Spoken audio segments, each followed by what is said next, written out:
Hi all, welcome to CC bank. ഞാൻ Chikkumon Philip.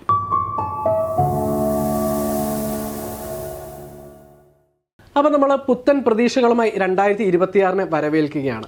2025 CSEB ഉദ്യോഗാർത്ഥിനെ സംബന്ധിച്ച് ഒരുപാട് മാറ്റങ്ങളുടേതായിരുന്നു. സിലബസ് ഉണ്ട് ഇപ്പോൾ നമ്മുടെ മുൻപിൽ. അതുപോലെ വർഷത്തിൽ 3 എക്സാം എന്നതിന് പകരം ഇപ്പം വർഷം നീളെ എക്സാം കിട്ടുന്ന ഒരു പാറ്റേണിലേക്ക് നമ്മുടെ CSEB മാറിയിരിക്കുകയാണ്. അപ്പോൾ 2026 സഹകരണ മേഖലയിൽ വരാൻ പോകുന്ന മാറ്റങ്ങൾ എന്തൊക്കെയാണ്, അല്ലെങ്കിൽ 2026 സഹകരണ മേഖലയിൽ നിങ്ങൾക്ക് കിട്ടുന്ന അവസരങ്ങൾ എന്തൊക്കെയാണെന്നാണ് നമ്മൾ ഈ ഒരു വീഡിയോയിൽ ഡിസ്കസ് ചെയ്യുന്നത്. അപ്പോൾ വീഡിയോ സ്കിപ്പ് ചെയ്യാതെ നിങ്ങളൊന്ന് കാണുക. അപ്പം നമ്മൾ നോക്കിക്കഴിഞ്ഞാൽ നമുക്ക് നമ്മുടെ മുൻപിൽ ഇപ്പം എന്തുണ്ട്, സിലബസ് ഉണ്ട്. കൃത്യമായി കവർ ചെയ്യേണ്ട ടോപ്പിക്കുകൾ ഏതാണ് എന്ന് നമുക്കറിയാം. ആ ഒരു ടോപ്പിക്ക് മുൻനിർത്തി നമുക്ക് കഴിഞ്ഞ വട്ടം വരെ നമുക്ക് ഒരു വർഷത്തിൽ 3 എക്സാമുകൾ മാത്രം കിട്ടിയിരുന്ന ഒരു കാലം. ഇപ്പോഴത്തെ സിറ്റുവേഷൻ നോക്കിക്കഴിഞ്ഞ് കഴിഞ്ഞാൽ ഒരൊറ്റ നോട്ടിഫിക്കേഷനിൽ നിന്ന് നിങ്ങൾക്ക് എത്രയാണ്, ക്ലർക്കിന് മാത്രം 8ഓളം എക്സാമുകളാണ് വരുന്നത്.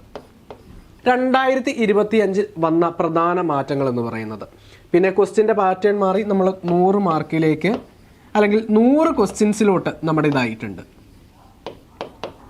അര മാർക്കിൽ നിന്ന് 1 മാർക്കിലേക്ക്. കട്ട് ഓഫ് 60-64 നിന്നും 80-84 ഇതാണ് 2025 നമ്മൾ CSEBയിൽ കണ്ട മാറ്റങ്ങൾ. ഇനി 2026 നമ്മുടെ മുൻപിലുള്ള അവസരങ്ങൾ എന്തൊക്കെയാണ്, ആ അവസരങ്ങൾ നമുക്ക് എങ്ങനെ പ്രയോജനപ്പെടുത്താമെന്ന് നമുക്ക് നോക്കാം. ഇപ്പം നമ്മുടെ മുൻപിൽ 2026 തുടങ്ങുന്നതിന് മുൻപ് തന്നെ നമ്മുടെ മുൻപിൽ എന്തുണ്ട്, എക്സാം ഡേറ്റുകൾ വന്നിട്ടുണ്ട് അല്ലേ. നമുക്ക് ഇപ്പം ഡിസംബർ 29 മുതൽ ഫെബ്രുവരി വരെ നീണ്ടു നിൽക്കുന്ന എക്സാമുകളുടെ ഒരു എക്സാം കാലം എന്ന് തന്നെ പറയാം. ഫെബ്രുവരി 14 വരെ CSEB എക്സാം, ഫെബ്രുവരി 28 നമുക്ക് KS കാർഡിൻ്റെ എക്സാം. ആദ്യ 2 മാസങ്ങളിൽ നിന്നും അല്ലെങ്കിൽ 2026 തുടങ്ങുമ്പോൾ തന്നെ നമുക്ക് എത്ര എക്സാമുകളാണ് കിട്ടുന്നത്, ഒരു 8ഓളം എക്സാം. സാധാരണ ഒരു വർഷത്തിൽ നമുക്ക് കിട്ടേണ്ട എക്സാം അല്ലെങ്കിൽ ഒരു വർഷത്തിൽ നടക്കുന്ന എക്സാമുകളെക്കാളും അതിൻ്റെ ഇരട്ടി എക്സാമാണ് ആദ്യ 2 മാസം കൊണ്ട് നടക്കാൻ പോകുന്നത്. ഇപ്പം കഴിഞ്ഞ ഒരു പാറ്റേൺ വെച്ച് നോക്കിയാൽ നമുക്ക് മുൻപ് നമുക്ക് എന്തുണ്ടായിരുന്നു, ഓരോ ജില്ലയിലും അതാത് ജില്ലയിലുള്ളവർക്ക് മുൻഗണന കിട്ടുന്ന രീതിയിൽ ഇൻ്റർവ്യൂവിന് മാർക്ക് കൊടുക്കുന്നുണ്ടായിരുന്നു. ആ ഒരു സിസ്റ്റം എടുത്തു മാറ്റിയിട്ട് ഇപ്പോൾ ഓരോ സോൺ തിരിച്ചുകൊണ്ടാണ് നമുക്ക് എന്ത് വരുന്നത്, എക്സാം വരുന്നത്. അതായത് നിങ്ങൾക്ക് നിങ്ങളുടെ ലൊക്കാലിറ്റിയിലുള്ള ബാങ്കുകളിലേക്ക് നിങ്ങൾക്ക് സെപ്പറേറ്റ് ആയിട്ട് അപ്ലൈ ചെയ്യാനായിട്ട് പറ്റും. അപ്പോൾ ഇങ്ങനെ നമ്മൾ സോൺ തിരിച്ചുകൊണ്ട് ഓരോ ബാങ്കിലേക്ക് അപ്ലൈ ചെയ്യുമ്പോൾ എഴുതുന്ന ആളുകളുടെ അല്ലെങ്കിൽ അപ്ലൈ ചെയ്യുന്ന ആളുകളുടെ എണ്ണത്തിൽ എന്തുണ്ടാവും, കുറവ് വരുവാനുള്ള സാധ്യതയുണ്ട്. അപ്പം അങ്ങനെ നോക്കിക്കഴിഞ്ഞ് കഴിഞ്ഞാൽ നമ്മുടെ ഇപ്പം നിലവിലത്തെ കട്ട് ഓഫ് എന്ന് പറയുന്നത് നിങ്ങൾ കാണുന്ന പോലെ 80-84 ആ റേഞ്ചിലാണ് നമ്മുടെ കഴിഞ്ഞ എക്സാമുകളുടെ ഒരു കട്ട് ഓഫ് നിൽക്കുന്നത്. എന്നാൽ 75 മുകളിലേക്ക് കട്ട് ഓഫ് വന്ന എക്സാമുകളുമുണ്ട്.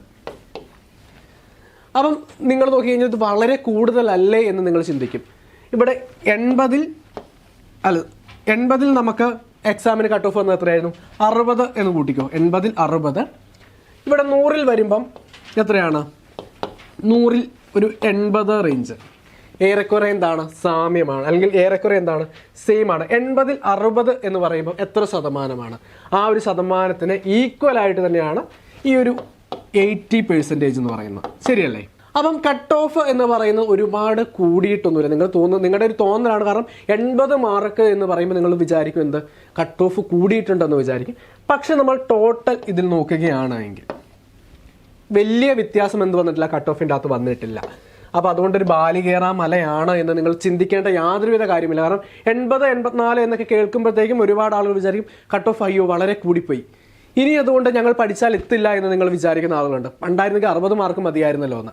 അപ്പോൾ 60 മാർക്ക് മേടിച്ച് സേഫ് ആവുന്ന കാലത്ത് നമുക്ക് 80 മാർക്ക്.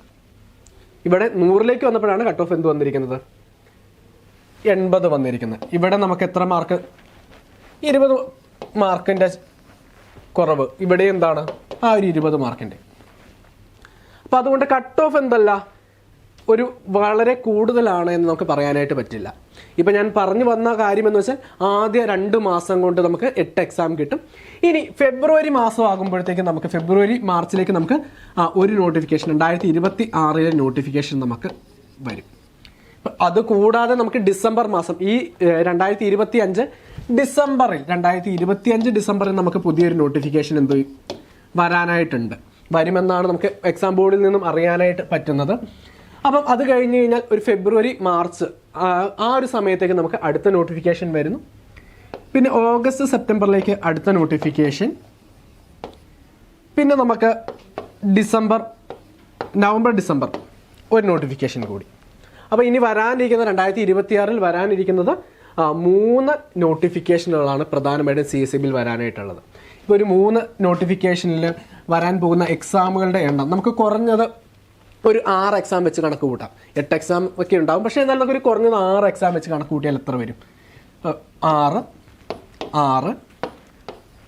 നോക്കിക്കേ, 18 എക്സാമുകളാണ്. പണ്ട് നമുക്ക് 3 എക്സാമുകൾ കിട്ടിയിരുന്ന സ്ഥലത്ത് അതിൻ്റെയൊക്കെ എത്രയോ ഇരട്ടിയാണ് 18 എന്ന് പറയുന്നത്. ഈ ഓരോ 18 എക്സാം അല്ലെങ്കിൽ ഓരോ എക്സാം നിങ്ങളെ സംബന്ധിച്ച് ചലഞ്ച് അല്ല, നിങ്ങളെ സംബന്ധിച്ച് ഓരോ അവസരങ്ങളായിട്ട് കണ്ടുകൊണ്ട് വേണം നിങ്ങൾ മുൻപോട്ട് പോകാൻ. അപ്പോൾ നിങ്ങൾ വിചാരിക്കുകയോ എല്ലാ ആഴ്ചയും പരീക്ഷ, ഇത് കേരളത്തിലെ എല്ലാ ഉദ്യോഗാർത്ഥികളും പ്രധാനമായിട്ട് നേരിടുന്നൊരു പ്രശ്നമാണ്. എന്താണ് എല്ലാ ആഴ്ച, ഈ ശനിയാഴ്ച അല്ലെങ്കിൽ അടുത്ത ശനി, അങ്ങനെ വരുന്ന എല്ലാ ശനിയാഴ്ചയും നമുക്ക് ആകെ വീട്ടിലിരിക്കാനായിട്ട് സമയം, വർക്ക് ചെയ്യുന്നവരെ സംബന്ധിച്ച് വീട്ടിലിരിക്കാൻ പോലും സമയം കിട്ടാത്ത രീതിയിൽ എക്സാം. ഇതെന്താണ് നിങ്ങൾക്കുള്ള ഓരോ അവസരങ്ങളായി കണ്ടുകൊണ്ട് നിങ്ങൾ മുൻപോട്ട് പോവുക. നിങ്ങൾക്ക് ഉറപ്പായിട്ട് 2026 ജോലി നേടുവാനായിട്ട് പറ്റും. ഈ 2026 അവസരങ്ങൾ നിങ്ങൾക്ക് നേടിയെടുക്കുന്നതിന് വേണ്ടിയിട്ട് CSEB നമ്മളൊരു 6 മന്തിൻ്റെ ബാച്ച് സ്റ്റാർട്ട് ചെയ്യുകയാണ്. അപ്പോൾ നമുക്ക് അറിയാം, ഞാൻ പറഞ്ഞു നമ്മുടെ മുൻപിൽ വരാനിരിക്കുന്നത് എത്ര എക്സാമുകളാണെന്ന് പറഞ്ഞു, എത്ര നോട്ടിഫിക്കേഷൻ 2026 വരുമെന്ന് നമ്മൾ പറഞ്ഞു. അപ്പോൾ നമ്മൾ ഇനി അടുത്തത് നിങ്ങൾക്ക് വേണ്ടി തരാൻ പോകുന്നത് അവസരങ്ങളല്ല, നിങ്ങൾക്ക് ചൂസ് ചെയ്യുവാനായിട്ട് അല്ലെങ്കിൽ നിങ്ങൾക്ക് ആ ഒരു അവസരങ്ങളിലേക്ക് എത്തിപ്പെടുവാനായിട്ടുള്ള ഒരു വഴിയാണ്, അല്ലെങ്കിൽ നിങ്ങൾക്കൊരു സഹായമാണ്. നമ്മുടെ 6 മന്ത് ബാച്ചാണ്. നമുക്ക് ലൈവ് ക്ലാസ് ഉണ്ടാവും, അതുപോലെ റെക്കോർഡ് ക്ലാസ്, മെൻറ്റർഷിപ്പ് ക്ലാസ്, അതുപോലെ ഡെയിലി എക്സാം, വീക്ക്ലി എക്സാം, അങ്ങനെ ഒട്ടനവധി ഫീച്ചേഴ്സോട് കൂടിയാണ് നമ്മുടെ ഈ ഒരു ബാച്ച് വരുന്നത്. അപ്പോൾ നമുക്ക് കഴിഞ്ഞ ഒരു എക്സാമിൻ്റെ ട്രെൻഡുകൾ മനസ്സിലാക്കിക്കൊണ്ട് ഓരോ എക്സാമിനും നിങ്ങൾക്ക് എന്തുണ്ടാവും, സ്പെഷ്യൽ റിവിഷൻ ക്ലാസ്സുകൾ കൂടി കിട്ടും. അതായത് ഇപ്പം നമുക്കിപ്പോൾ നോക്കിക്കഴിഞ്ഞ് കഴിഞ്ഞാൽ നമ്മുടെ ഓരോ മാസം എക്സാം വരുമ്പോൾ, അല്ലെങ്കിൽ ഓരോ ആഴ്ച എക്സാം വരുമ്പോൾ ആ എക്സാമിനെ ഫോക്കസ് ചെയ്തുകൊണ്ട് സ്പെഷ്യൽ ക്ലാസ്സുകൾ കൂടി നമ്മൾ എന്ത് ചെയ്യും, നമ്മുടെ ഒരു 6 മന്ത് ബാച്ചിൽ പ്രൊവൈഡ് ചെയ്യുന്നുണ്ട്. അപ്പോൾ നമ്മുടെ ഒരു കോഴ്സിനെ കുറിച്ച് കൂടുതൽ ഡീറ്റെയിൽസ് അറിയുന്നതിന് അഡ്മിഷൻ എടുക്കുവാനായിട്ട് നിങ്ങൾക്ക് ഈ ഒരു നമ്പറിൽ കോൺടാക്ട് ചെയ്യാം. 89 21 44 0580 എന്ന നമ്പർ നിങ്ങൾക്ക് കോൺടാക്ട് ചെയ്യാവുന്നതാണ്. അപ്പോൾ 2026 ഒരുപാട് അവസരങ്ങൾ നിങ്ങളുടെ മുൻപിലേക്ക് എത്തുകയാണ്. അപ്പോൾ ഈ ഒരു അവസരങ്ങൾ നിങ്ങൾക്ക് CSEBയോടൊപ്പം തന്നെ എത്തിപ്പിടിക്കുവാനായിട്ട് പറ്റട്ടെ എന്ന് ആശംസിക്കുന്നു. അപ്പോൾ നമ്മുടെ ഈ ചാനൽ ആദ്യമായിട്ടാണ് നിങ്ങൾ കാണുന്നതെങ്കിൽ നമ്മുടെ ചാനൽ ഒന്ന് സബ്സ്ക്രൈബ് ചെയ്തേക്കുക. അതുപോലെ ആ ഒരു ബെല്ലൈക്കൺ കൂടി എനേബിൾ ചെയ്തേക്കുക. കമൻറ്റ് ബോക്സിൽ നമ്മുടെ സ്റ്റഡി ഗ്രൂപ്പിൻ്റെ ലിങ്ക് കൊടുത്തിരിക്കുക. ആ ഒരു സ്റ്റഡി ഗ്രൂപ്പിൽ നിങ്ങൾക്ക് ജോയിൻ ചെയ്ത് കഴിഞ്ഞാൽ നമ്മുടെ ചെറിയ ക്ലാസ്സുകളും നോട്ടുകളൊക്കെ നിങ്ങൾക്ക് ലഭിക്കുന്നതായിരിക്കും. അപ്പോൾ എല്ലാവർക്കും ഹൃദയം നിറഞ്ഞ പുതുവത്സരാശംസകൾ. നമുക്ക് മറ്റൊരു വീഡിയോ കാണാം. താങ്ക്